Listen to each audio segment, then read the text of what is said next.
Hi, I'm Judy Cummins, and I'm here today to talk to you about turn off the video games. What did we do before gaming? Well, we had a whole lot more family time. We would go on outings together. We would ride bikes together. We would watch TV together as families. We'd go to the beach together. Board games at night. Most of all, though, kids were spending more time outdoors. They were using their creativeness and their minds to find things to do. Today, they're not using these minds. Instead, now they're addicted to videos. What if Albert Einstein, Thomas Edison, and Alexander Graham Bell, what if these gentlemen played video games? What if they were addicted to video games? Well, I don't think we would have those wonderful inventions that they gave us. So, where did we get this video madness from? It started back in the 70s when Magnavox Odyssey came out. It was a game system you hooked to your TV set, and it had about 4 games installed in it. They each had a ball, and that ball went back and forth, and you used different types of paddles to hit it. The only bad thing is, if you played it too long or too often, your TVs, because they weren't made for these games, would have this ball going back and forth during a movie, even if its system wasn't hooked up.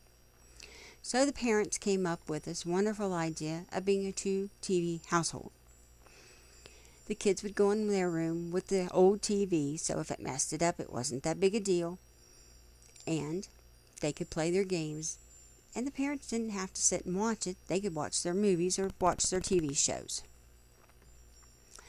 With the increase of the video games and the increase of the addiction and the violence, the games became more and more violent.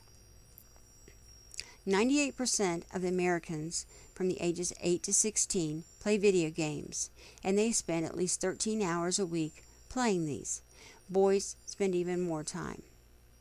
And the studies now suggest that the violence on the games are making the kids even more aggressive in real life. If you look at the top 10 games that the boys are playing, the youth, you'll see that most of them have violence, they have sexual, they have profanity, and they're just things that we really don't want our children watching. We say, well, they know better than repeat those words. Well, yeah, but the more you hear them, the more they're going to start saying them. If you take the violent ones out, all you have left basically in the top 10 is a few sports. So that's what our kids are watching and playing today. Video games have been proven in children to cause aggression, violence, bulliness, delay in learning, obesity, speech problems, unable to work as a team, laziness, unable to talk things out without throwing fits and crying and throwing temper tantrums, unable to know the difference between real life and fiction. 8.5% of our children are addicted to video games.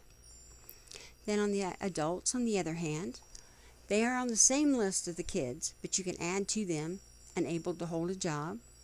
They go into become criminals. They go on welfare. They have mental illness. More than half of the violence in the U.S. has been proven to be related back to the video games. 10% of these people have problems with relationships, and the relationships end. In a 2007 poll, it showed that violent video gaming increased the mental unstable people to commit violent crimes such as shooting.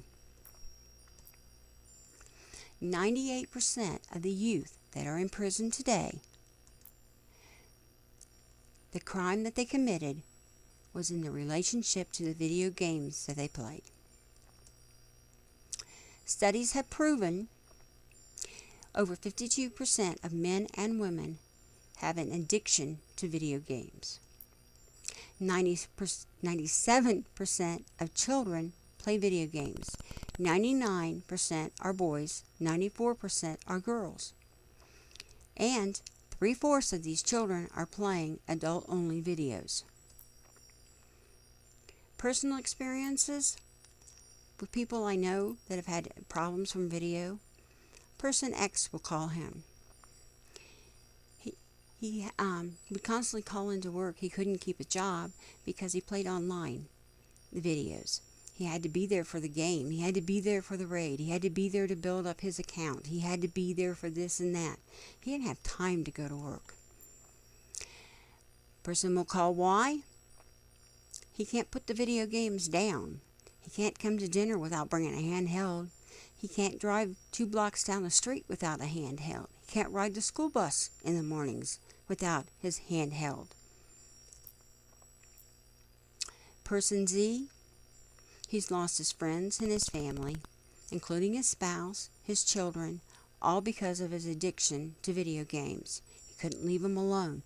His wife got fed up, tired of playing second fiddle to a video game, and now he has no relationship with his children, and he's lost most of his friends. Person T, he stands in line when the new video games come out so he can be the first to get it.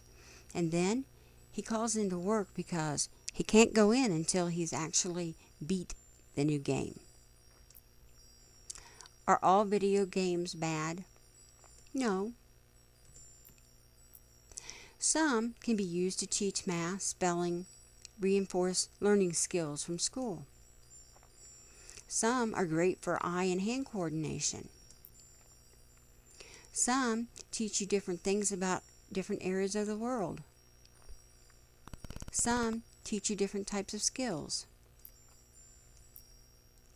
So remember, too much of anything isn't good. Chocolate's good a piece at a time. A box at a time is too much. Remember the ratings. You know that your child, and don't let them play things that they shouldn't. Spend time talking to your children about what they are playing and what they're seeing and what they're feeling about what they're seeing. Remember your child. Remind them that there's more to life than video games. Remind them that there's other things that they need to be doing. Limit their time. Maybe an hour a day. Maybe just to rainy days when they can't get out and do other things. But limit them.